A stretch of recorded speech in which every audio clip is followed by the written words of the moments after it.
ఇలా సుప్రీంకోర్టు వాదనలు విన్న తర్వాత మేము పెట్టినటువంటి కౌంటర్ ఆఫ్ డిబేట్ వేసిన తర్వాత మాలో న్యాయం ఉన్నదని చెప్పి ఇలా సుప్రీంకోర్టు న్యాయమూర్తి గారు బెయిల్ గ్రాంట్ చేసిండు.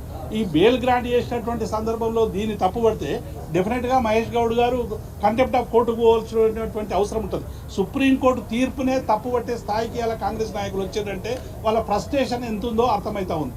ఎందుకంటే ఇలా కాంగ్రెస్ పార్టీ అనుసరిస్తున్నటువంటి దుర్నీతి వలన ప్రజలందరూ కూడా రోడ్ల మీదకి వస్తూ ఉన్నారు. రుణమాఫీ కానీ హైడ్రా కానీ రకరకాల కారణాలు చెప్పి ఇలా ప్రజల్ని వేధించేటువంటి పరిస్థితి తెస్తున్నటువంటి పార్టీకి సరైనటువంటి జవాబు చెప్పే విధంగా ఇలా బీఆర్ఎస్ పార్టీ రాజకీయ రణక్షేత్రంలో ఉంది. బీఆర్ఎస్ పార్టీ డెఫినెట్గా ప్రజా సమస్యల మీద కొట్లాడుతుంది కాబట్టి ఇటువంటి ఆరోపణలు చేస్తున్నటువంటి విషయాన్ని మేము స్పష్టం చేస్తా ఉన్నాం. ఒక మాట ఇవాళ సుప్రీంకోర్టు విచారణ సందర్భంగా బెయిల్స్ విచారణ సందర్భంగా ఏం కామెంట్ చేసింది ధర్మాసనము? విచారణ పూర్తి అయింది, ఛార్జీ షీట్ దాఖలైంది, అయిపోయిన తర్వాత కూడా నెలల తరబడి కవిత గారిని జ్యుడిషియల్ కస్టడీలో ఉంచాల్సినటువంటి అవసరం ఏముందని చెప్పేసి ధర్మాసనం ఇలా స్పష్టంగా మాట్లాడింది.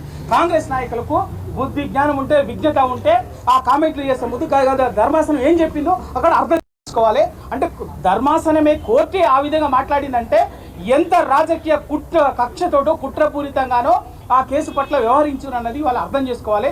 ఇప్పటికైనా మీరు విజ్ఞతతోటి ఆలోచించుకొని మీరు కామెంట్ చేసే ముందు మాట్లాడాలి. అంతేగాని నోటికి వచ్చినట్టు మాట్లాడటం అనేది మానుకుంటే మంచిది. కాంగ్రెస్ నాయకులు కేసీఆర్ గారి నాయకత్వం